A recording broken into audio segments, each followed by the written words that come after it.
안녕하세요. 은퇴살이 40년을 고민하는 고갈TV 이종범 소장입니다. 하루 24시간을 어떻게 보내고 계십니까?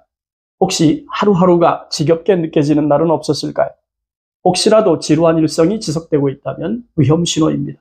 이를 방치하면 우울증의 늪에 빠질 수 있으니까요. 영국 학회 보고에 따르면 일손을 놓고 1년 이내에 우울증이 나타날 확률이 40% 수준이라고 발표한 것만 보아도 일과 우울증은 상당한 연관성이 있는 것 같습니다. 그 때문인지 몰라도 미국의 작가 앨런 파는 지루함의 가장 좋은 치료제가 호기심이라고 말하더군요. 혹시 한국 베이비 부모 세대 남성들의 세 가지 특징을 알고 계십니까? 자칭 금융 독립군을 자처하는 김현기님은 그의 책 명암이 있는 노후에서 그 답으로 일, 잠, 술을 제시하고 있습니다. 저도 베이비 부모 세대라서 그런지 그 지적에 대해서 동의할 수 있을 것 같습니다. 집과 회사를 오가는 단조로운 일상, 그리고 술로 스트레스를 해결하는 세대가 베이비 부모라고 생각했으니까요. 덕분에 놀 줄 모르는 세대로 놀림을 받기도 했죠.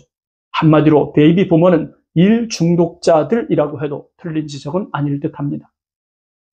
6.25 전쟁 이후에 태어났고 고도 성장기와 맞물리면서 이를 전투적으로 승화시킨 베이비 부모 세대는 잘 살아보자는 명분이 정신을 지배하고 있었기 때문에 더 나은 내일을 앞당기려면 열심히 일하는 것 외엔 달리 방법이 없다는 생각으로 살았으니 왜 안 그렇겠습니까? 하지만 너무 일 중심, 가족 중심으로 살아온 탓일까요? 퇴직 후 삶을 준비하지 못하는 치명적 실수를 범하고 말았습니다.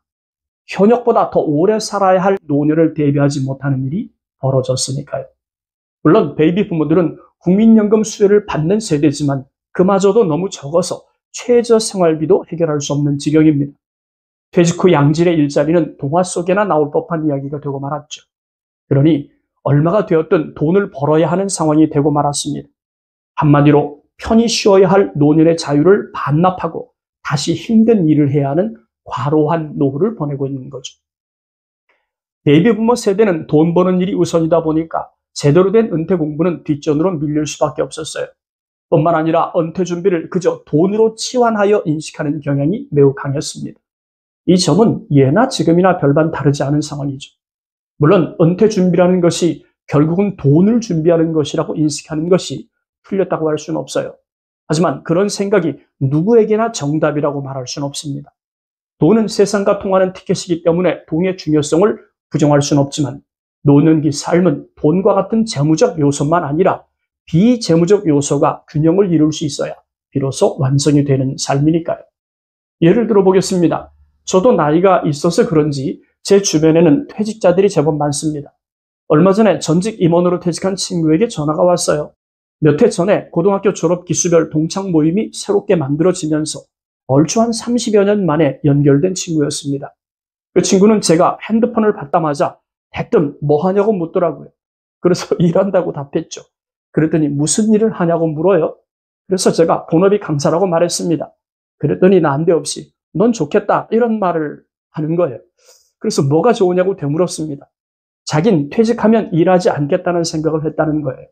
그리고 퇴직한 이후 근 2년여 동안 열심히 놀러 다녔다고 자랑하듯 말하는 겁니다. 그래서 제가 그런 말을 했어요. 너 내 염장 지르려고 전화했지? 그래서 2년 정도 놀아보니까 좋으냐고 되물었습니다. 그 친구는 웃으면서 하는 말이 처음 1년은 정말 좋았답니다. 임원 생활을 오래 했기 때문에 모은 돈도 좀 있었고 그래서 부부 동반으로 친구들과 놀러 다녔다는 거예요. 하지만 딱 거기까지라고 하더군요. 노는 것도 한계가 있답니다.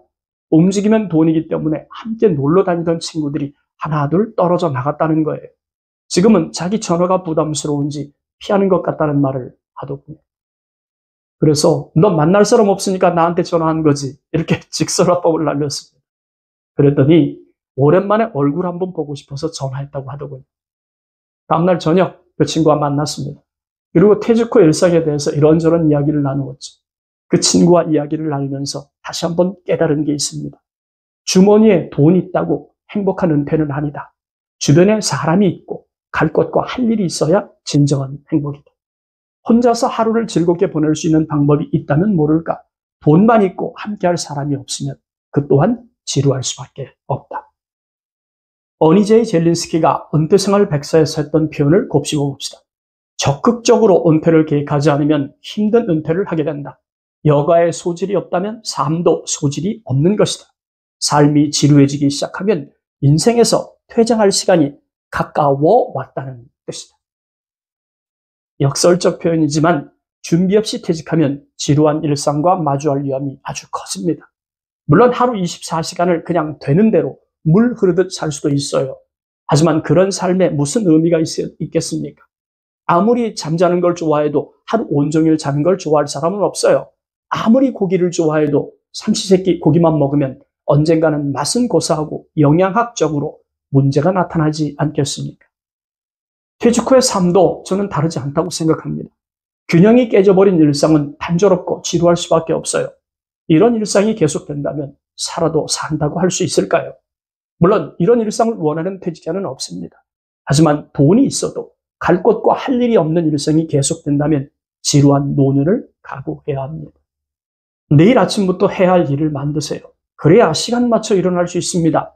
직장 생활할 때 비 온다고 눈 온다고 출근하지 않으면 사단이 날 수밖에 없는 것처럼 내일 아침도 계획적으로 하루가 시작될 수 있어야 합니다. 그러니 스스로 물어보세요. 내일은 또 어떤 일을 할 생각인지. 이 질문에 답할 수 없다면 죄송하지만 멍청한 하루를 각오해야 할지도 모릅니다. 정할 일이 없으면 무조건 바깥으로 나갑시다. 가방 하나 둘러매고 82세 된 저의 장인처럼 지하철 여행이라도 다녀봅시다. 요즘 들어서 장인이 경비 알바가 없는 날이면 인천, 춘천, 천안, 안산 등 전철로 갈 수 있는 근교 여행을 하고 계시거든요. 시원한 전철에서 사람 구경도 하고 또 지역 맛집 탐방도 하면서 하루를 보내고 계신데 나름 재미있다고 말씀하는 걸 보면 가끔씩 해보는 목적 있는 전철 여행도 지루한 일상을 깨는데 좋지 않을까 생각해 봅니다. 일상을 호기심 천국으로 가득 채울 수는 없겠지만 짧은 시간이라도 몰입할 수 있는 취미나 여가 생활이 절대적으로 필요합니다. 딸아이 친구 부모는 저희와 동갑내기 부부인데 최소한 주 1회 정도 탁구장에서 시간을 보내고 있습니다. 약 10여 년 전부터 운동삼아 탁구를 쳤는데 지금은 수준급을 자랑할 정도가 됐죠. 이들은 탁구장에선 스타 부부입니다. 두 사람이 탁구를 치는 모습을 지켜보는 사람이 많거든요. 어느 날인가 이런 말을 했어요. 우리 부부는 탁구장에서 박수 받는 소리가 삶에 활력을 주는 에너지예요. 누군가 나를 향해 박수 친다는 것이 그냥 흘려버리면 아무것도 아닌 일이지만 곰곰이 생각을 해보면 특별한 일이기도 합니다. 퇴직 후 박수 받는 일이 많지 않은 게 사실이니까 한번 생각해 보세요. 근래 박수 받은 일이 있는지, 그것도 다수의 박수를 받은 적이 있는지, 누군가의 이목을 끌만한 사건이 없다면 박수 받는 일은 발생하지 않을 거예요. 오히려 상대를 위해서 박수를 쳐야 하는 일만 벌어지죠. 박수 받는 그 순간은 내가 주인공으로 인정되고 있다는 뜻입니다. 나를 위한 에너지가 발생하고 있는 거죠. 누구나 24시간을 사용합니다. 하지만 24시간의 질은 다르죠.